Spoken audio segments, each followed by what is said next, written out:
the feared outcome has occurred. With the failure of Pakistan-Afghanistan talks, a wave of terrorism has begun to intensify in Pakistan.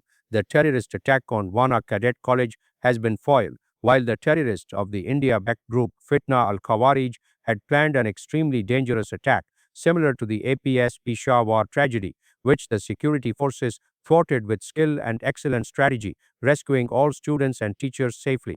The terrorists were in constant contact with Afghanistan and were receiving instructions from there. Unfortunately, in the federal capital's G-11 sector near the district courts, a suicide blast claimed the lives of 12 people and injured 27.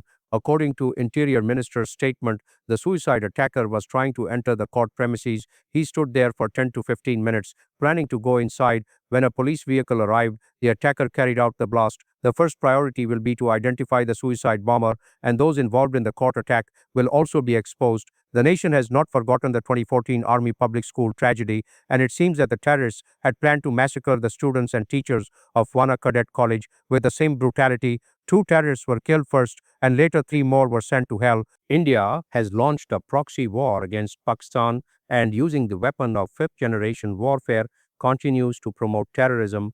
Security forces are on alert in other major cities of the country as well, and the hope is that terrorism will continue to be curbed as effectively as it was today. Security forces and law enforcement agencies, while implementing the National Action Plan, are busy eliminating terrorists. At this time, the public must also keep their eyes and ears open and assist the security forces in every possible way.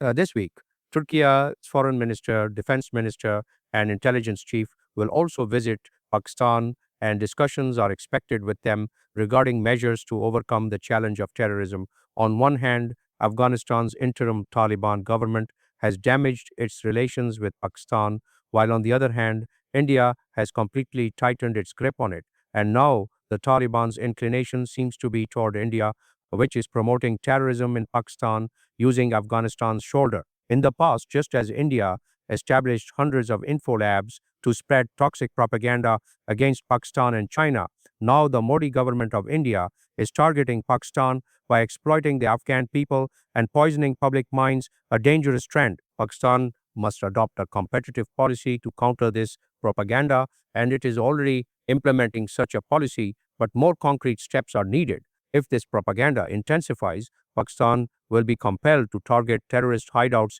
inside Afghanistan, not only to ensure national security, but also to exercise its right under Article 51 of the United Nations Charter. According to Defense Minister, the TTP and Fitna al-Khawarij are proxies of the Afghan Taliban, and their cowardly attacks on Pakistan have extinguished hopes of achieving any meaningful progress in peace talks with the Taliban. Earlier, talks between Pakistan and Afghanistan's interim Taliban government ended without result, after which terrorist attacks increased. On November 7th, Defense Minister stated that the negotiations had concluded with no program or hope for the next round. Türkiye and Qatar support Pakistan's position. The Afghan delegation insisted that their verbal assurances be trusted, which was not acceptable during discussions, as final matters are always put in writing. The Afghan delegation appeared to agree with Pakistan's stance, but was unwilling to put it in writing. Now even the mediators have withdrawn. If the mediators had seen a ray of hope, there might have been a reason for the Pakistani team to stay. Afghanistan's violation of the Doha Agreement and its open promotion of terrorism could lead to severe consequences. Afghanistan may become further isolated internationally.